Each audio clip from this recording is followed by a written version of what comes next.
자, 이제 교재 321페이지 지구 단위 계획부터 이제 보도록 하겠습니다. 자, 지금 이제 5번째 관리 계획이에요. 자, 용도 지역, 용도 지구, 용도 구역, 그리고 기반 시설에 이어서 5번째 관리 계획. 요것도 이제 관리 계획의 일종이니까 핵심은 건폐율과 용적률, 용도 제한, 높이 제한 등을 다루기 위한 개념이다. 이렇게 봐야겠고요. 우리가 이제 관리계획 총론 얘기를 할 때 이 지구 단위 계획이라고 하는 것은 무지하게 빠른 용도지역, 무지하게 빠른 용도지구, 무지하게 빠른 기반 시설을 가리켜서 뭐라고 한다? 지구 단위 계획 이렇게 말씀을 드렸습니다. 그래서 어떤 토지에 대해서 건폐율과 용적률, 용도 제한, 높이 제한 등을 엄청 빨리 바꿀 필요가 있다라고 판단이 되게 되면 소위 지구 단위 계획을 수립을 하게 됩니다. 그래서 자, 관리계획 앞에 4개 있었는데요. 용도 구역이라고 하는 건 어차피 시골 동네를 대상하기 때문에 논외 대상이고요. 건폐율과 용적률, 용도 제한, 높이 제한 관련해서 용도 지역이라든가 용도 지구, 그리고 기반 시설을 조금씩 빨리빨리 변화시키고자 하는 개념이 지구 단위 계획이다. 이렇게 얘기를 합니다. 근데 그 이제 지구 단위 계획 의의를 한번 보니까 자, 도시군 계획 수립 대상 지역 일부에 대해서 어쩌고 저쩌고 도시군 관리 계획 이렇게 포인트를 둬놨어요. 그래서 이 지구 단위 계획이라고 하는 거, 자, 전 국토에 대해서 무조건 수립을 하는 것이 아니라 전 국토의 일부에 대해서 수립을 하게 됩니다. 그래서 자, 거기 이제 용어를 분석하면 도시군 계획 수립 대상 지역이라고 하는 개념.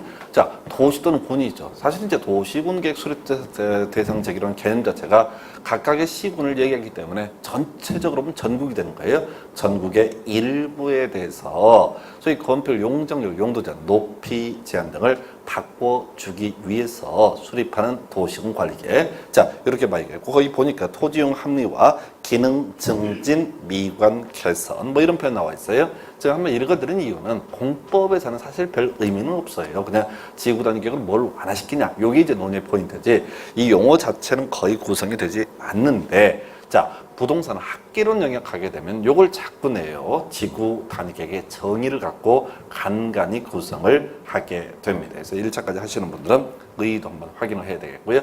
어찌 됐든 간에 이 지구 단위 계획이라고 하는 거 관리 계획이다. 그럼 결론 미리 외우고 들어가야 돼. 지구 단위 계획을 통해서 뭘 바꿔준다고요? 건폐율과 용적률과 용도 제한, 높이 제한 등을 바꿔준다. 그리고 이 얘기의 논의 전제는 일단은 토지가 있으면 이 지구 단위 계획을 수립을 하고 말고는 별개의 문제로 이미 용도, 지역이라고 하는 개념은 존재하고 있다. 이게 논의 포인트예요. 용도적은 이미 존재하고 있는 것이다. 그래서 그 규제를, 변화를 주는 것이 바로 뭐가 된다? 지구 단위 계획. 그럼 뒤에서 더 강조드리겠지만은 지구 단위 계획하고요, 용도, 지역이 충돌을 하게 되면 당연히 뭐를 지구 단위 계획을 우선 적용한다. 이렇게 뒤에서 이제 공부를 하게 될 거예요. 한편 거기 이제 지구 단위 계획 구역이라고 하는 것이 나와 있는데요. 자, 지구 단위 계획을 수립하기 위한 지역적 범주를 가리켜서 지구 단위 계획, 그것도 요것도 이제 도시군 관리 계획으로 결정한다라고 되어 있습니다. 그래서 결과적으로 지구 단위 계획을 수립하기 위해서는 그냥 대뜸 지구 단위 계획을 수립하는 것이 아니라 지구 단위 계획이 적용되기 위한 지역적 범주, 먼저 소위 지구 단위 계획 구역을 먼저 지정을 합니다. 그리고 나서 다시 지구 단위 계획을 또 수립을 하게 됩니다. 2번 하는 거예요. 근데 2번 해봤자 좀 심하게 하면 3개월이면 끝나요. 용도적 하나 바꾸려면 몇 년씩 걸립니다. 용도 지구 한번 지정하려면 몇 년씩 걸린다고요. 그런데 지구 단위 계획은 2번에 걸쳐서 함에도 불구하고 다 아주 빠르게 결정할 수 있고, 현실적으로 우리 사람들, 일반인들이 확인을 할 수 있는 관리 계획은 거의 99.9%가 다 지구 단위 계획이라고 보시면 무방합니다. 그래서 시군구 홈페이지를 통해서 이 관리 계획 결정 고시가 되면은 거기다 이제 자료 이렇게 올려놓거든요. 근데 거의 내용이 99%가 지구 단위 계획, 지구 단위 계획. 그래서 자, 바로 현실에서 가장 많이 활용되는 게 지구 단위 계획이다. 그러면 앞에 용도, 지역, 지구는 필요 없는 거냐라고 했을 때 그게 아니죠. 그게 원칙이라는 개념이고, 그걸 간략하게 빨리빨리 정리하는 게 뭐가 된다? 지구 단위 계획이다. 이렇게 해석을 해 주셔야 돼요. 실효익이 나와 있네요. 자, 지구 단위 계획 구역도 관리 계획으로 결정하고요. 지구 단위 계획 수립도 관리 계획으로 결정을 하게 됩니다. 그래서 먼저 지구 단위 계획 구역 지정에 관한 도시군 관리 계획 결정의 고시로부터 3년 내 지구 단위 계획이 결정 고시되지 아니하게 되면 그 3년이 된 날에 다음 날에 효력을 잃는다. 나와 있죠? 겁나 길잖아요. 밑줄 긋는데 시험에는 안 나와요. 그래서 논의의 포인트는 그렇습니다. 앞에서 시가화 유보 기간이 끝난 날에 다음 날 효력을 잃는다. 도시군 계획 시설 결정이 고시로부터 20년 내 사업이 시행되지 않게 되면 20년이 된 날에 다음 날 효력을 잃는다.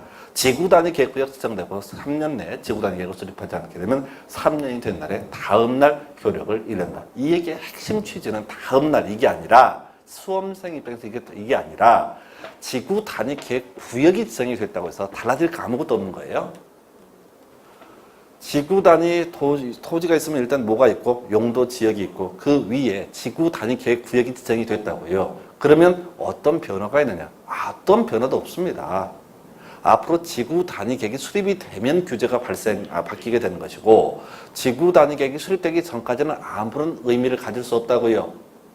착각하면 안 돼요. 지구 단위 계획구역 지정되면 무조건 뭐 규제 완화 이렇게 현실적으로는 규제 완화될 확률이 99.9%인데 아직은 규제 완화의 문제가 발생하지 않는다고요. 즉 지구 단위 계획구역이라고 하는 것은 앞으로 이 지역에다가 새롭게 건폐율, 용적률, 용도제, 높이제 등을 따로 규제를 하겠다고 예고한 것에 불과해. 그러면 종국적인 어떤 규제 효과, 규제 변화 효과라는 것은 지구 단위 계획이 수립이 돼야지 어떻다 그 규제 변화 효과가 발생되게 된다. 그래서 나중에 이제 지구 단위 계획구역 하게 되면 두 가지 의미로 쓰입니다.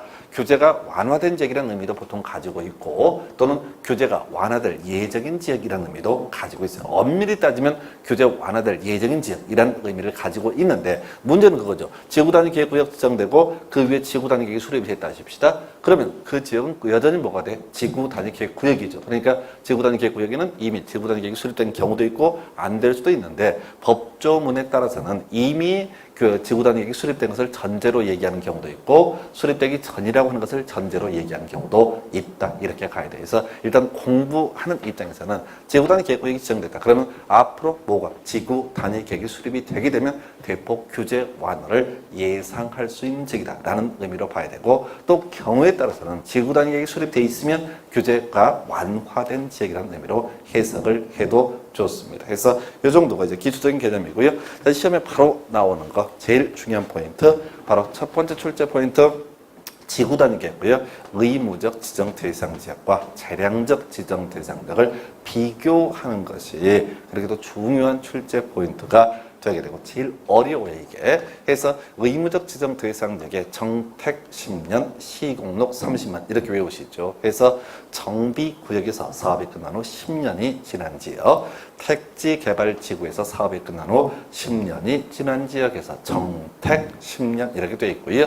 그 다음에 시가화 조정구역에서 해제되는 지역으로서 면적 30만 이상, 그 다음에 공원에서 해제되는 지역으로서 면적 30만 이상, 녹지에서 개발 가능한 주상공으로 변경되는 지역으로서 면적 30만 이상 이렇게 되어 있어요. 그래서 사실은 정택 10년만 외워도 시험 보는데 별 지장이 없습니다. 웬고하니 시공록 30만의 경우에는 예외 조항들이 중간중간에 괄호 이렇게 붙어 있어요. 근데 그걸 다 쓸 수는 없거든요. 그래서 일단 기계적으로 접근하실 때 정택 10년, 시공록 30만은 어떻게 해라? 지정하여야 한다. 이렇게 할 것이고 나머지 지정할 수 있다. 이렇게 가는 거예요. 그 이제 제가 재량적 지정 대상자를 하나도 표시를 안 해놨어요. 종류가 워낙 많습니다. 또 실제 시험 문제 구성하는 것들은 수천 가지가 나올 수가 있어요. 경우의 수가. 그래서 문제는 뭐냐면은 지정해야 한다가 아니라고 한다면 다 뭐야? 지정할 수 있다. 이렇게 가는 거야. 그래서 이게 눈 뜨고 당하는 거야. 아주 개작살 나는 파트가 이 파트입니다.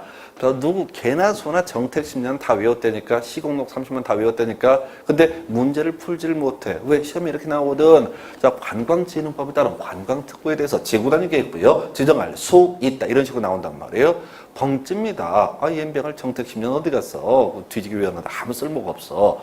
정택 10년 자체가 안 나온다니까. 도시개발구역에서 사업이 완료되는 10년이 경과된 지역 지구단위 계획구역 지정할 수 있다. 뭐 이런 질문이 뜬다고. 그럼 멘붕이라고. 여기서는 논의의 포인트가 뭐냐면, 자, 뒤를 보셔야 돼. 해야 한다는지 할 수 있다는지를 무조건 확인해 보셔야 돼. 해서 해야 한다라는 표현이 있게 되면 그 앞에 뭐가 있어야 된다고요? 정택 10년, 시공록 30만. 있으면 옳은 편, 없으면 틀린 편. 이렇게 하는 거고, 거꾸로 자, 지정할 수 있다라는 명제 앞에는 뭐만 없으면 돼? 정택 10년, 시공록 30만만 없으면 어떻다? 옳은 편. 이렇게 가는 거예요. 그래서 이게 실질적으로 정택 10년이 문제가 아니라 거의 대부분의 문제 구성할 때 듣도 보도 못한 얘기를 툭툭 던져온다고요. 자, 최근 25회 때 답이 됐던 명제 옳은 것을 고르시오. 도시지역 외 지역에 대해서도 지구 단위 계획구역을 지정할 수 있다. 이런 명제가 나왔다고요. 그러면 뭘 봐야 돼? 수 있다 앞에 뭐 있는지 없는지 정택 10년, 시공록 30만 있는지 없는지만 검토를 하시면 되는 거야. 그래서 수 있다 앞에 최소한 정택 10년, 시공록 30만이 없으니까 이 명제는 뭐라고요? 옳은 명제가 되게 되는 겁니다. 자, 개발 제한 구역에서 해제되는 지역으로서 그 면적이 30만 이상인 지역 지구 단위 계획구역으로 지정할 수 있다라는 명제가 있다 하십시다. 옳은 편이 수 있다 앞에 뭐가 없으니까 정택 10년, 시공록 30만 아니기 때문에 이건 옳은 표현이 되게 되는 겁니다. 도시개발구역의 일부에 대해서 지구 단위계획구역을 지정할 수 있다라는 명제가 있다고 치자고요. 그러면 수 있다 앞에 뭐 없으니까 정택 10년, 시공록 30만 없으니까 이건 옳은 편 이렇게 나온다고 해서 이 파트는 그 보통 수험생들이 재량적, 지정대상적도 쳐 외우고 하여튼 뭐 죽는 신용을 하고 이것도 해보고 저것도 해보고 그럼 머리 나쁜 거예요. 이거는 딱 규칙이에요. 이게 특이한 것이 공법의 영역에서 보통 해야 한다와 할 수 있다, 의무와 재량을 거의 구분하지 않습니다.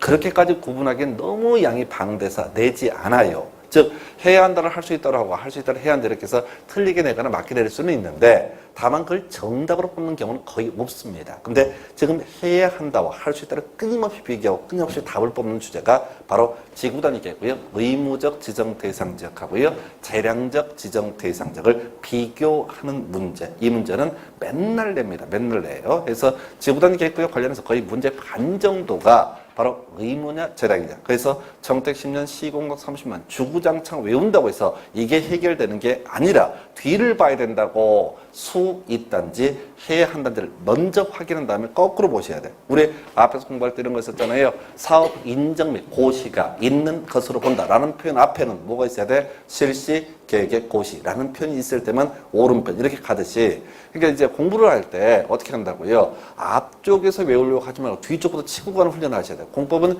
이렇게 하지 않게 되면 워낙 범주가 넓기 때문에 손도 대지 못합니다. 그래서 몇 개로 정확히 외우는 게 제일 중요한 공부 방법이에요. 그래서 가끔 이제 물어보죠. 공부 어떻게 해야 되나요? 그냥 열심히 하면 돼요. 이렇게 가는 게 아니라 이건 딱 규칙이에요. 규칙. 그래서 뭐 과목마다 좀씩 달라질 수는 있어요. 예를 들어서 공인중개사법 이런 데서는 그런 게 중요해. 해야 한다든지 할 수 있다는지를 갖고 끊임없이 문제 구성을 해요. 지문 자체가 법조문이 작기 때문에 토시 갖고 계속 장난을 칩니다. 근데 공법에서는 그 토시 갖고 물어볼 그 것까지 맞춘다는 생각을 아예 버리시고 그냥 가볍게 해야 한다 할 수 있다. 요거 하나만은 반드시 기억을 하실 것. 그래서 다시 자 해야 한다라는 표현 앞에는 뭐가 있어야 한다? 정택 10년, 시공록 30만 할 수 있다라는 표현 앞에는 뭐만 없으면 돼? 정택 10년, 시공록 30만만 없으면 어떻다? 옳은 표현. 요렇게 가셔야 돼요. 이게 제가 말씀드릴 때는 쉬워요. 말씀드리는 건 되게 간단한데 문제는 수험생들이 뒤에서부터 치고 가는 훈련을 하셔야 된다고.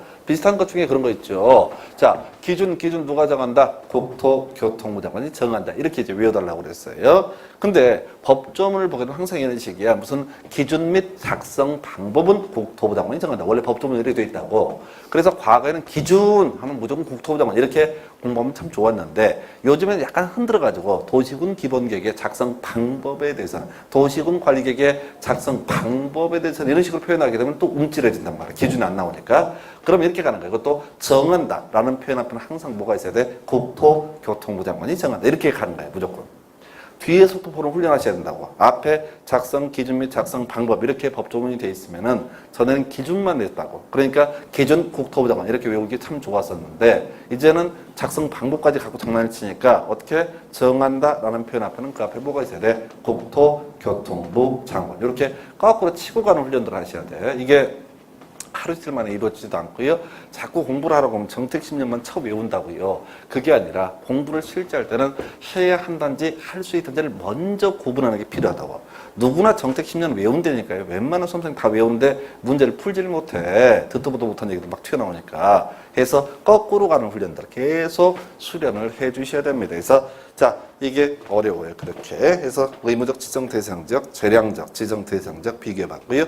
그 다음에 행위자 나와 있어요. 자, 우리 지구단위 계획구역이다 라고 하게 되면 그 안에서 행위자는 뭐에 따른다? 지구단위 계획에 따른다. 이게 기본 논의의 구조가 돼야 되는데 법조문 한번 읽어볼게요. 이 법조문은 직접 시험에 내지는 않습니다. 미리 말씀드리면 요건 이제 원칙적인 내용이고 경우의 수를 다 포함하지 못하기 때문에 의미를 파악하기 위해서 자, 지구단위 계획구역에서 건축물 건축 용도 변경하려면 지구단위계획에 맞게 건축하거나 용도를 변경해야 된다라고 되어 있죠. 그래서 이 문장의 취지는 뭐냐면 지구단위 계획구역 지정되면 이미 지구단위 계획이 수립된 것처럼 전제하고 얘기하는 거예요. 아까 제가 지구단위 계획구역이 의미가 두 가지로 쓰인다고 법조문에서 하나는 지구단위 계획이 수립되기 전에 지구단위 계획구역을 의미하고 하나는 이 법조문 같은 경우는 이미 지구단위 계획이 수립되어 있다는 걸 전제로 얘기를 한다고요. 해서 깔끔하지 않아. 그럼 이래 가십시다. 지구 단위 계획 구역이다 라고 하면 경우의 수 행위자는 두 개예요. 자, 어떤 지역이 지구 단위 계획 구역으로 토지 일부에 대해서 지정이 되었습니다. 그러면 행위제한 기본적으로 따로 얘기 안 하면 이렇게 가는 거예요. 자, 이 밑에 토지에는 항상 뭐는 깔려 있다? 용도 지역이라고 하면 깔려 있죠. 그래서 기본적으로 용도 지역에 따라 행위제한을 적용하면 된다고요. 근데 3년 내 지구 단위 계획 수립하라고 했거든요. 만약에 지구 단위 계획이 수립이 돼 있다라고 한다면 이때는 뭘 적용한다? 지구 단위 계획에 따라서 지구 단위 계획에 따라서 행위제한을 적용을 하게 된다라고 하는 거예요. 그러면 이제 이렇게만 법에 얘기를 해버리면 상당히 애매하기 때문에 지구 단위 계획 지정됐어요. 지구 단위 계획 수립되기 전입니다. 그러면 그때는 뭘 적용해야 된다고요? 용도 지역에 따른 행위제한 규정을 적용을 해야 된다고요. 근데 이 법조문 갖고는 해결이 안 되고 실제 문제는 여기서는 사례형으로 출제돼요. 지구 단위 계획으로 일반 목욕탕의 설치를 금지하고 있는 준주거지역에서 이렇게 표현한다고. 그러면 지구 단계로 금지한다라는 얘기는 뭐야? 자, 용도적이 뭐든 간에 당연히 금지가 되게 된다. 이런 의미고요.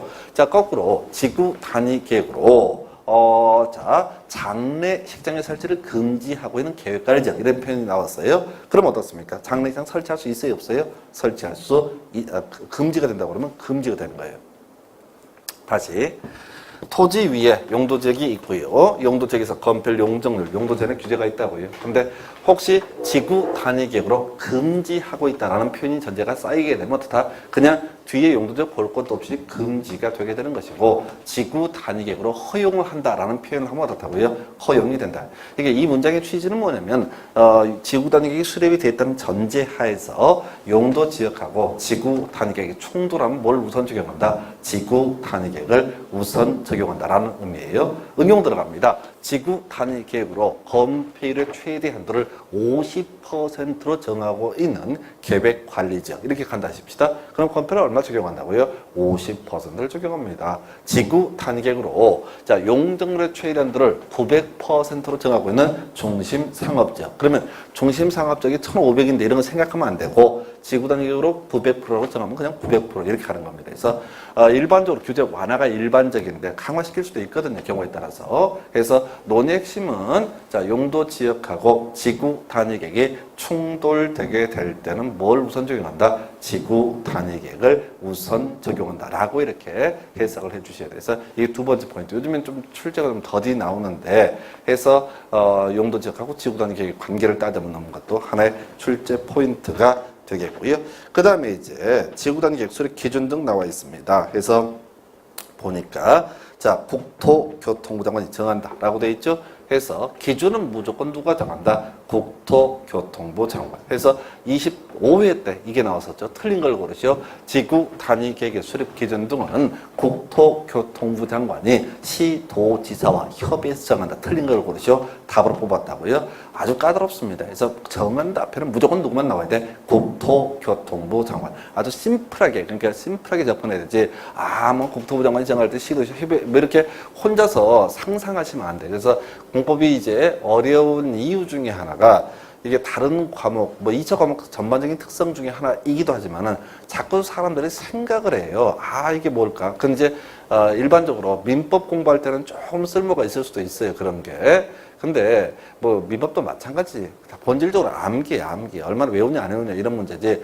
혼자 생각한다고 자꾸 해결되는 문제가 뭐 해결되는 게 아닙니다. 그래서 하여튼 힘들어요. 외워야 돼. 그래서 기준은 누가 정한다? 국토교통부 장관. 이외에도 자, 도시군 관리계획 수립 기준, 좀 이따 논의하게 될 도시군 기본계획 수립 기준, 광역도시계획 수립 기준, 또 개발 밀도관리구역 지정 기준, 기반시설 부담구역 지정 기준, 뭐 그냥 쭉 나와요.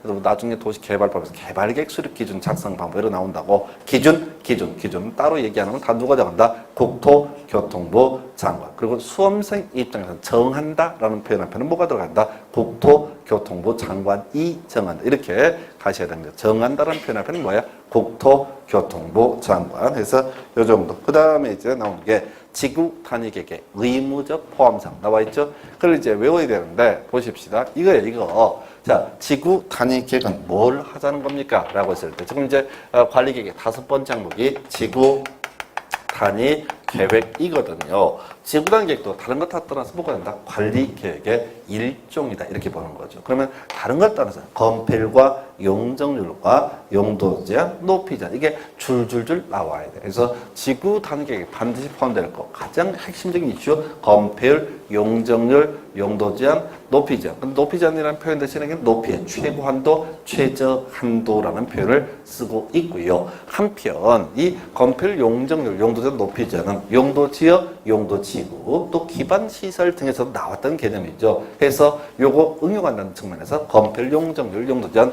높이의 최고 한도, 최저 한도 이렇게 할 것이고, 그리고 기반 시설의 배치와 규모 나와 있죠. 그래서 이 취지는 그렇습니다. 자, 우리 지구 단위 계획이라고 하는 것은 좀 계획적인 개발을 해보자라는 취지고요. 개발할 때 제일 신경 쓸 게 사실은 건물은 알아서, 토지 소유자가 알아서 지으니까 기반 시설에 신경을 써야 됩니다. 그래서 기반 시설의 배치 규모, 그리고 세트, 건폐율, 용적률, 용도 제한, 높이 최고 한도, 최저 한도. 그래서 이것도 그래. 다른 건 몰라도 그냥 뼈대에 건폐율, 용적률, 용도 제한, 높이 이것만 알고 있어도 벌써 반 이상 먹고 들어가는 거예요. 그래서 지구 단위 계획의 의무적 포함사항, 기건 이렇게 이제 머리글자 따서 외우게 되는데 그게 문제가 중요한 게 아니라 항상 세트를 잡으셔야 돼. 건폐율, 용적률, 용도 제한, 높이 최고 한도, 최저 한도, 높이 이렇게 가는 거죠. 그래서 요게 핵심이고 지난번에 이제 좀 오래전에 나왔던 문제 중에 이런 게 있었어요.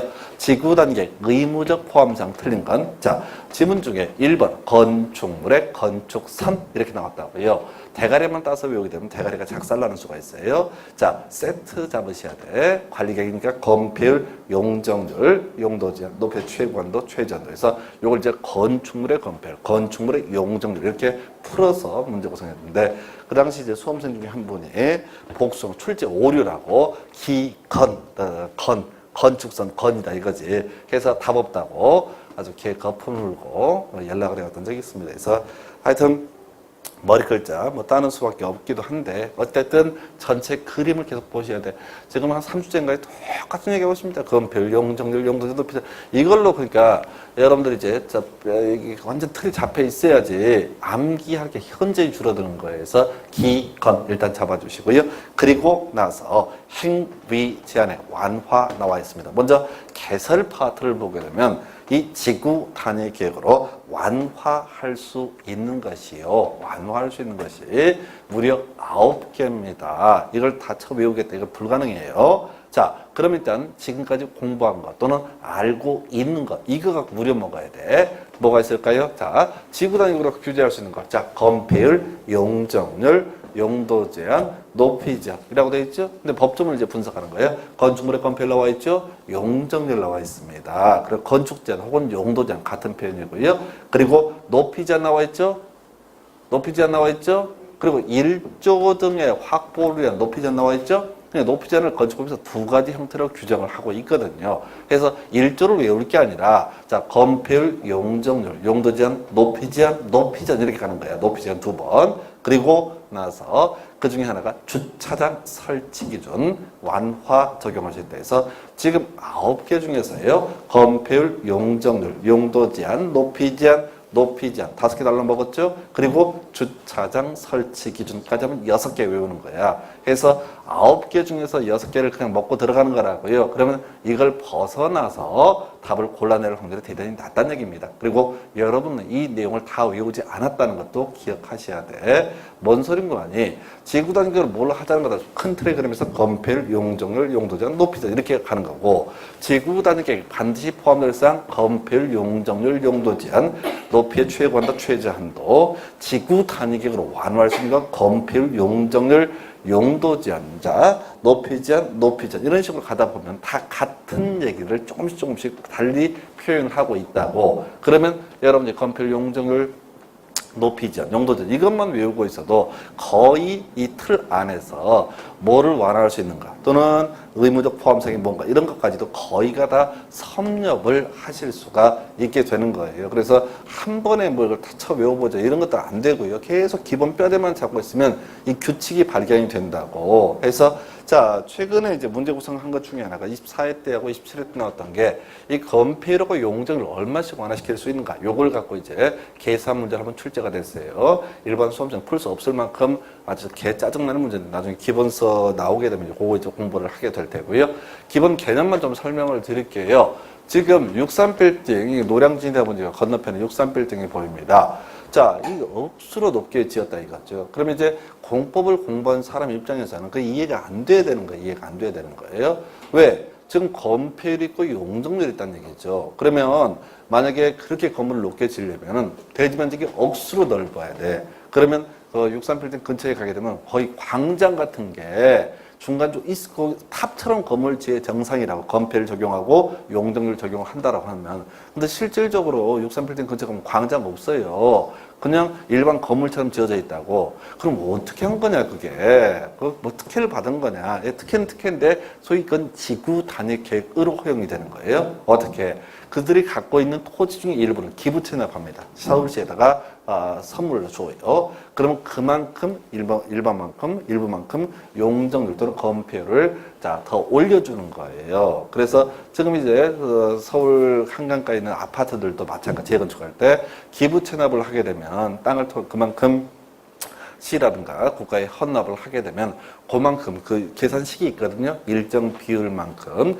높이라든가 또 건폐율 등을 완화 적용을 할 수가 있습니다. 그래서 결과적으로 이런 대형 빌딩들은 거의 99.99%가 뭘 통해서 지구 단위계 그리고 기부 체납을 통해서 그렇게 대형 빌딩 등을 지을 수가 이렇게 해석을 하게 되는 거예요. 그래서 이제 정말 이런저런 이 기부 체납 과정에서 문제들이 많이 터지죠. 특히 이제 아파트 쪽은 좀 복잡스러운 게 지금 이제 기부 체납 좀 안 하려고 그러고 그다음에 아파트에서는 돈을 못 뿌리잖아. 쉽게 못 뿌린다고요. 근데 이제 웬만한 건설사 이런 데서는 뭐 자기 돈이니까 베팅을 할 수가 있는 거죠. 300억 주고 3천억 받고 이런 식으로 베팅을 하는데 일반적으로 재건축이나 이런 데는 그런 식의 큰 비리 등은 있기 어렵기 때문에 맨날 이제 데모들 하고 그렇죠. 그래서 지금 뭐 이제 좀 이제 이해가 되셔야 돼. 저 건물 엄청 높게 지었는데 우리 건폐율 용적을 어떻게 적용을 할 것인가. 소위 이제 지구 단위 계획을 통해서 완화시키는 그 범주라고 이렇게 이해했으면 좋겠고요.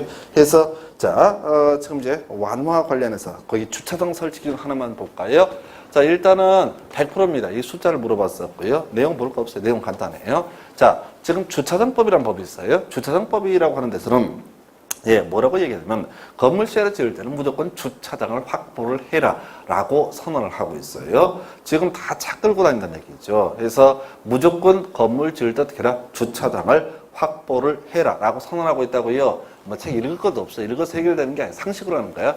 그러니까 무조건 주차장 법에서는 무조건 주차장을 확보하라고 규정을 하고 있어요. 그 이제 구체적인 내용은 뭐 달라질 텐데 어찌됐든 무조건 주차장은 있어야 돼. 건물 지을 때마다. 자, 그런데 주차장이 필요 없는 경우가 있어요. 거기에 이제 한옥마을이라고 하는 것이 하나의 예시값이고 차 없는 거리 이런 게 하나의 예시값이 될 수가 있습니다. 자, 한옥마을이라고 하는 거 서울의 북촌 한옥마을 뭐 이런 게 있겠고 전주 가면 전북 전주 가면 한옥마을이라고 하는 것이 있습니다. 근데 문제는 주차장 법을 만들 때는 한옥마을이 뭐 전국에 수십 개가 있는 게 아니기 때문에 미처 상정을 못한 거야. 한옥마을이 있을 거라는 생각을 못하고 법을 만들었다고 그러면 이제 불합리한 규제잖아요. 건물 지을 때 한옥이고 지랄이고 건물 지을 때 무조건 주차장을 확보해라 라고 하는 게 바로 주차장 법이라는 얘기죠. 그런데 오히려 그게 불합리한 규제라는 얘기죠. 그럼 그걸 주차장, 이 지구 단위계획으로 아예 주차장 설치물을 면제를 시켜주는 거. 이게 바로 주차장 설치 기준의 완화. 또 차 없는 거리. 자, 거리, 도로는 항상 뭐가 다니는 걸 전제로 차가 다니는 걸 전제로 얘기하죠. 근데 인사동 이런 데 가면 이제 차 없는 거리라고 해서 차를 끌고 들어올 수 없게 만들었다고. 도로는 있지만은 그랬을 때 거기다 주차장을 만들어서 뭐 하겠습니까? 그래서 이 차 없는 거리 등에 대해서는 주차장 설치기는 100%까지 완화 적용. 그래서 이 논의 포인트는 지구 단위계획으로 주차장 설치 기준 완화 적용할 수 있다. 얼마까지? 100% 끝. 구체적으로 한옥마을이냐 차 없는 거리냐 이런 것들은 중요한 게 아니에요. 그래서 자, 일단은 전체 그림 건폐율, 용적률, 용도 제한, 높이 제한, 높이 제한, 주차장 설치 기준 등 완화 적용을 할 수가 있다 해서 자, 요렇게 보는 거고 그리고 실질적으로는요 용도 지역도 바꿀 수 있습니다. 지구 단위 계획으로 용도 지구도 세분할 수 있습니다. 그래서 이건 무슨 얘기냐면 여기까지 시험이 안 나올 텐데 우리 주거지역이 6개잖아요. 주거지역끼리 바꿀 때는 뭘로 도할 수 있다? 지구 단위 계획으로 할 수 있습니다. 상업지역끼리 바꿀 때는 뭘로 도할 수 있다? 지구 단위 계획. 공업지역 전일주 있었잖아요. 공업지역끼리 바꿀 때는 뭘로 할 수 있다? 지구 단위 계획. 그러면 공업지역끼리 바꾸는 건 두 가지가 있다고. 용도 지역의 지정 변경에 관한 게 시간 억수로 많이 걸려요. 근데 지구 단위 계획은 절차 다 생략할 수 있다고 그랬잖아요. 그러니까 큰 변화가 아니기 때문에 절차를 생략할 수 있다. 이렇게 해석을 하실 수도 있어야겠어요. 그래서 자, 이렇게 해서 지금 관리계획 5개 공부하셨고 이 외 관리계획으로서 도시개발사업이라고 하는 것이 있고요. 그 다음에 정비사업이라고 하는 것이 있어요. 근데 이 도시개발사업이라고 하는 것하고 정비사업이라고 하는 것은 나중에 도시개발법하고 정비법이라는 법을 통해서 따로 공부를 합니다. 양이 워낙 방대하기 때문에 요건 국토교육 빠져 있어요. 그래서 일단 전체적인 그림을 보게 됩니다. 이것도 일단 뭐가 된다? 관리 계획의 일종이다. 그 얘기가 어디에 있냐면 다시 이제 앞에 가서 확인해 봐야 되죠. 지금 빼먹은 거랑 같이 한번 정리를 해야 되는데 우리 자료 기준으로요. 310페이지 가시게 되면은 지금 설명드린 관리계획의 내용이라고 하는 거 나와 있죠?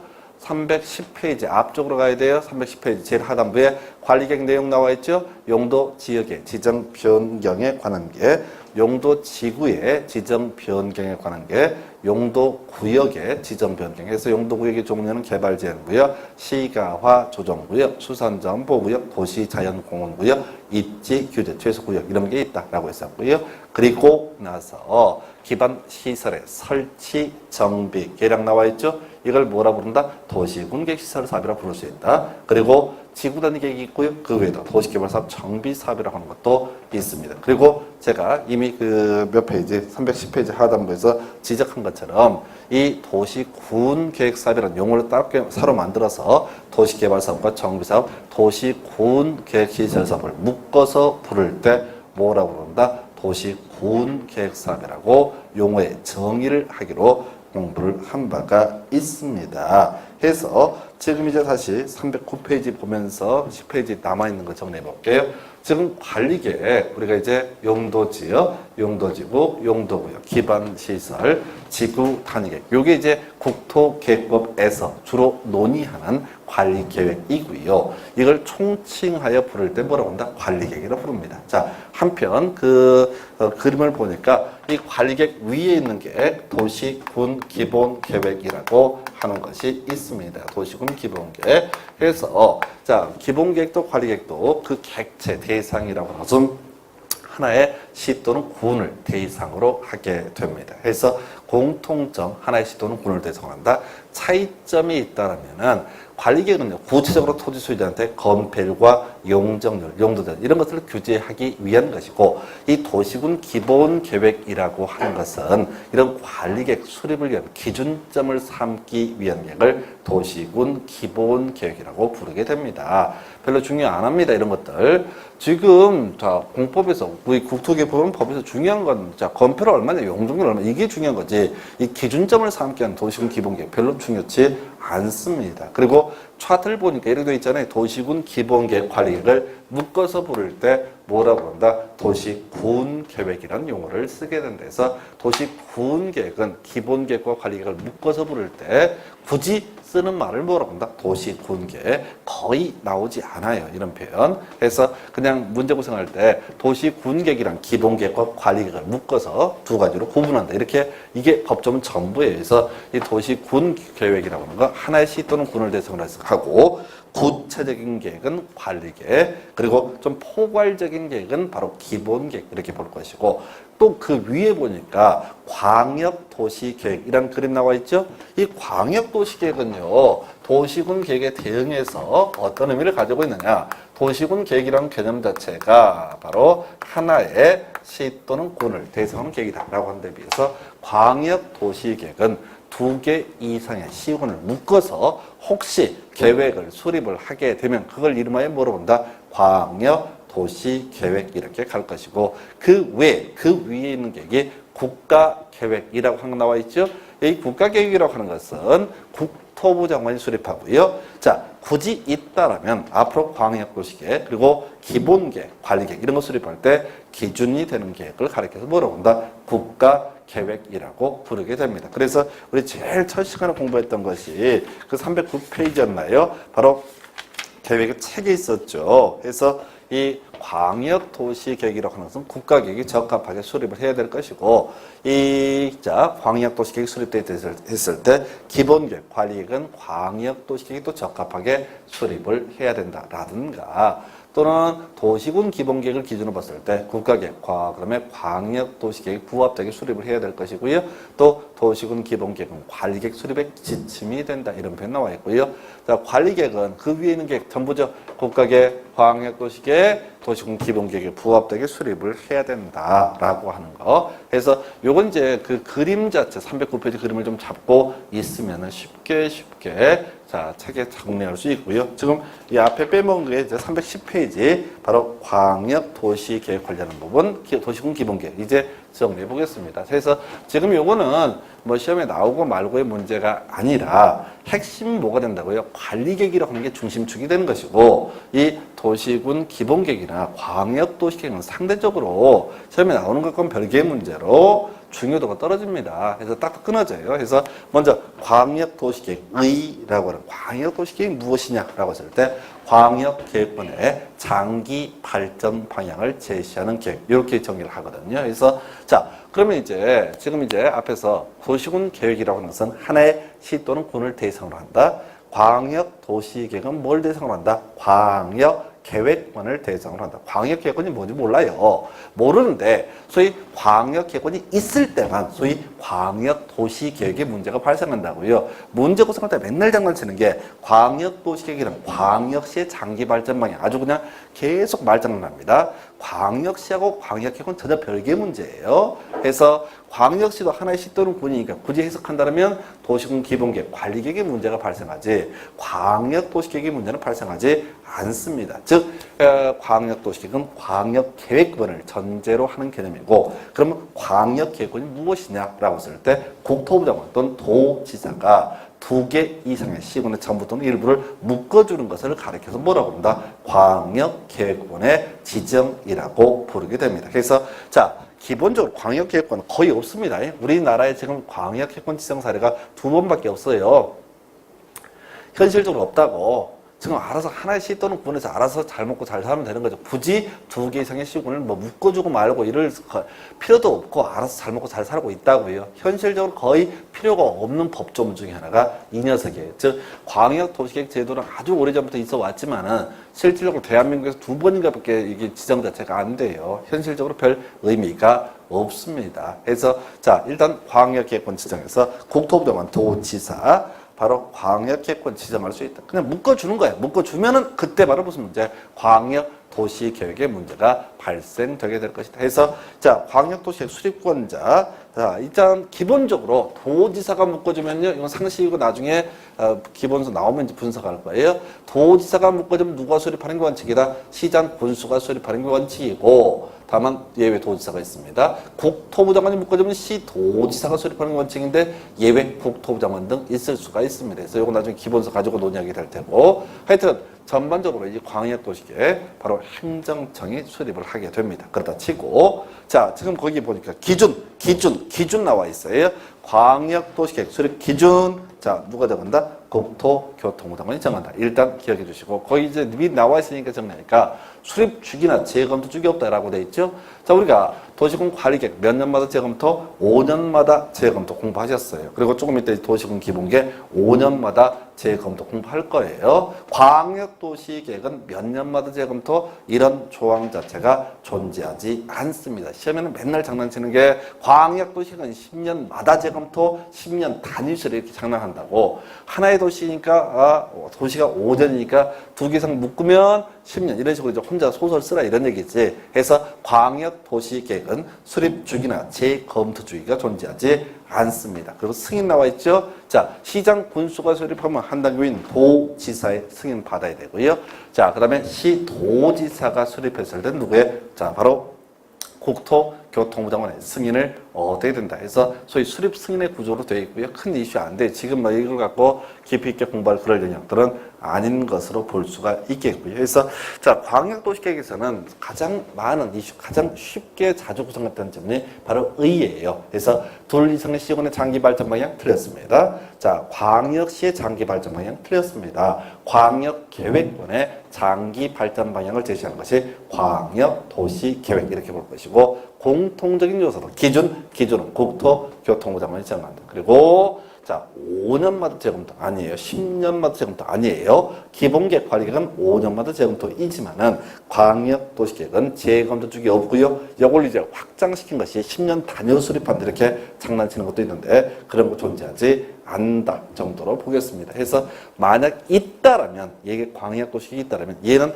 앞으로 기본계획 그리고 관리계획 수립의 기준점으로서 의미를 가지고 있다. 이렇게 기억을 하셔야 되겠고요.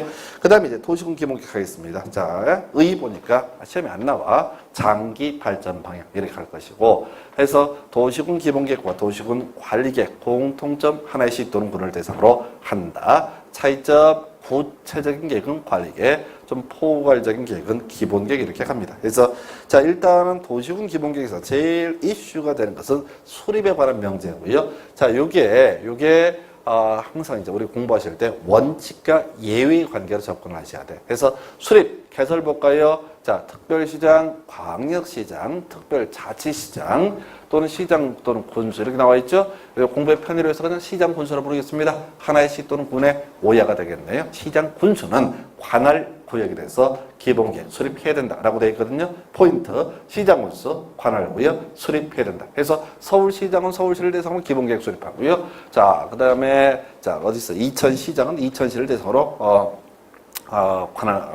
도시군 기본계획을 수립을 하게 될 것이고요. 자, 여주군, 여주군시인가 하여튼 양평군수가 자, 바로 기본계획을 수립을 합니다. 그래서 일단은 시장군수 관할구역 수립해야 된다. 명제, 여기 이제 나중에 저거랑 똑같은 거야. 관리계획 2반이랑 거의 비슷하게 맞물려 가요. 그래서 일단 예외적 수립권자는 없고요. 그건 그 다음 문제고. 자, 리스 포인트. 원칙은 그 관할구역을 대상으로 기본계획을 수립하게 되어 있습니다. 자, 근데 바로 인접시군을 포함한 수립 나와 있죠? 뭐라고 되어 있냐면 시장군수는 인접한 시군 내 시장군수와 협의를 거쳐서 그 인접시군의 관할구역 전부를 포함하는 기본계획 수립할 수 있다라고 되어 있죠? 여기서는 다 가면 큰일 나고요. 우리가 외워야 될 것은 뭐라고요? 자, 포함해서 수립할 수 있다. 문제 구성할 때 전부를 포함한다, 일부를 포함한다, 이런 지문들 구성 나올 수 있다고요. 전부가 됐든 일부가 됐든 간에 인접시군을 포함해서 수립할 수 있다 해서, 자, 원칙은 뭐라고요? 관할구역. 자, 그래서 각각의 시의 시장군수 각각 수립해야 되는데 필요하다라고 인정되면은 인접시군 포함해서 수립할 수 있다. 문제 구성은 간단해요. 상당히 길게 깔아주면서 인접시군 포함해서 수립할 수는 없다라는 식의 지문 틀리게 보통 구성을 하게 됩니다. 그래서 원칙은 관할구역, 예외 인접시군. 자, 두 번째, 이게 제일 어렵죠. 외울 양이 많습니다. 지금 기본계획은 수립하여야 한다라고 명제가 되어 있어요. 그래서 수립 의무의 면제라고 해서요. 세 가지 요건을 모두 충족을 하게 되면 기본계획 수립하지 아니할 수 있습니다. 자, 그래서 세 가지 요건. 자, 요거 이제 긴 얘기 나와 있는데 이 얘기 핵심은 뭐냐면 시골 동네 되겠습니다. 시골에서는 기본계획 수립하지 아니할 수 있다. 요 얘기를 갖고 법에서는 어떻게 이걸 설명을 하느냐라고 했을 때 수도권에 속하지 아니하고라고 되어 있고요. 두 번째, 광역시와 경계를 같이 하지 아니하며, 세 번째, 인구 10만 이하. 이게 제일 어려워요. 기본계획 파트에서 외울게요. 복잡해요. 수도권에 속하지 아니하고 광역시와 경계를 같이 하지 아니하며 인구 10만 이하. 그래서 뭐야? 수도권은 서울, 경기, 인천을 얘기하게 됩니다. 그래서 이 수도권 서울, 경기, 인천 아니고요. 두 번째, 광역시와 경계를 같이 하지 아니하며 주변에 큰 도시도 없다, 이런 얘기입니다. 그리고 세 번째 요건, 인구 10만 이하, 멧돼지 몇 마리 있고 사람 몇 마리 안 사는데 이런 시골에서 기본계획을 무조건 수립해라 라고 강제를 이렇게 하고 있으면 하나 많은 얘기 나거든. 뭐 사람이 살기 좋은 도시, 아름다운 도시, 뭐 서로 나눔이 있는 도시, 이런 짤데없는 얘기한다고. 그래서 이들은 어떻다? 기본계획 수립하지 아니할 수 있다 해서, 다시 기본 시골은 수립하지 아니할 수 있다. 법에서는 시골이라고 하는 개념을 수도권에 속하지 아니하고, 두 번째, 광역시와 경계를 같이 하지 아니하며, 세 번째, 인구 10만여, 이런 세 가지 요건을 모두 충족을 하게 되면 이때는 어떻다? 바로 기본계획 수립하지 아니할 수 있다. 이렇게 가게 되겠고요. 그 외에 기준 누가 정한다? 국토교통부 장관이 정한다라고 이렇게 되어 있어요. 그래서 주로 이제 이 기본계획 영역에서는 인접시군 포함해서 수립할 수 없다라든가, 또는 이 수도권에 속하지 않냐고 광역시와 경계를 같이 하지 않으며 인구 10만이야.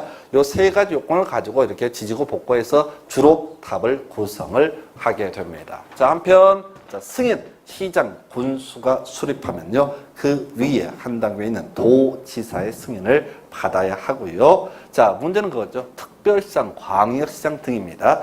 보통 자, 특별시장, 광역시장 위에 누가 있냐면 국토부 장관이 있고요. 특별시장, 광역시장이 수립하면 국토부 장관의 승인. 이게 옛날 법이었고, 지금은 자, 중앙 권력의 지방 분권화 과정에 있다 보니까 이게 벌써 한 7, 8년 됐는데요. 특별시장, 광역시장을 스스로 확정하게 되어 있습니다. 그리고 이 긴 문장은 못 내요. 그래서 맨날 내는 게 특별시장, 광역시장이 기본계획 수립했을 때 국토교통부 장관의 승인을 받아야 한다. 이런 식으로 이제 지문 구성을 하게 돼요. 그래서 틀린 지문으로 답은 아니고요. 그래서 지금 이 영역에서는 주로 이제 답을 뽑는 게 바로 수립에 관련된 쟁점, 인접시군 포함해서 수립할 수 있다. 그리고 시골, 수도권에 속하지 아니하고 광역시와 경계를 같이 하지 아니하며 인구 10만이야. 이런 세 가지 요건을 모두 충족하면 수립할 수 있다. 이 두 가지가 주된 출제경이에요. 그 외에 이 도시군 기본계획 5년마다 재검토라고 이렇게 되어 있습니다. 그래서 우리 이제 국토경계획 체계 중에서 광역도시계획 그리고 기본계획 간단하게 체크해드렸어요. 자, 이 기본계획이랑 바로 비교해서 관리계획, 여러분 교재 311페이지 이미 했던 거 다시 한번 확인하겠습니다. 자, 이 관리계획은 이반 결정 과정을 거치게 되어 있고요. 기본계획은 수립 승인 또는 수립 확정의 구조로 되어 있어요. 그 말이 그 말이에요. 한동안은 법조문이 같이 쓰였던 적도 있습니다. 근데 헷갈린다고 해서 자꾸 바꿔달라고 해서 바꾼 케이스인데 바꿔도 똑같죠. 그래서 지금 관리객 2반에서 자 기본 명제 개설해서 시장군수 관할구역 2반해야 된다라고 돼 있죠. 해서 예외적 2반권자로서 도지사, 국토부 장관이 있어요. 비교해 볼까요? 기본 계획은 예외적 수립권자가 존재하지 않았습니다. 한편 관리계획은 실무적인 요소이기 때문에 예외적 2반권자가 있어요. 별로 중요한 게 아니고 비교를 그냥 하는 거야. 그리고 오히려 그 쟁점은 주민은 2반을 할 수 없다. 대신 주민은 모든 관리계획은 아니고 자 기반 시설의 설치 정비 계획, 지구 단위 계획 그리고 자, 산업, 유통, 개발, 진흥, 지구 등에 대해서 제한을 할 수가 있다. 그래서 이런 게 있었고요. 자, 똑같은 게 인접식은 나와 있죠. 기본계획의 경우 원칙은 관할고요. 예외 인접식은 똑같이 자 관리객도 자 인접식은 포함해서 위반할 수 있다라고 되어 있고요. 그리고 이제 동시반, 함께 위반이라고 하는 개념 나와 있죠. 그래서 원래 체계가 광역도시계획에 맞춰서 기본계획에 맞춰서 관리계획 이런 식으로 가야 되는데 지금 관리계획을 조속히 위반할 필요가 있으면 어떻게 할 수 있다? 바로 광역도시계획, 도시군 기본계획과 함께 위반할 수 있다. 뭐 이런 명제들. 그 다음에 기준은 역시 똑같이 국토교통부 장관 해서 요 정도까지. 지금 이제 구조 자체가 원칙적인 명제는 기본계획이 됐든 관리계획이 됐든 구조가 똑같을 수밖에 없다고요. 왜? 도시군 기본계획 관리계획을 묶어서 부를 때 뭐라 부른다? 바로 도시군계획 이래 봤거든요. 구체적이지 아니었기 때문에 이렇게 법조문에 약간의 차이 등은 있지만은 항상 기본 틀 자체는 똑같이 접근을 하는 게 필요합니다. 나머지는 이미 다 해왔던 내용이고요. 자 이렇게 해서 우리 이제 관리계획 중심으로 보고 공부하셨고 그다음 그 밖의 내용으로서 기본계획, 광역도시계획까지 볼 수 있어요. 잠시 쉬었다가요. 우리 교재 이제 322페이지 개발 행위 허가 등 여기서부터 이제 이어서 설명을 드리도록 하겠습니다.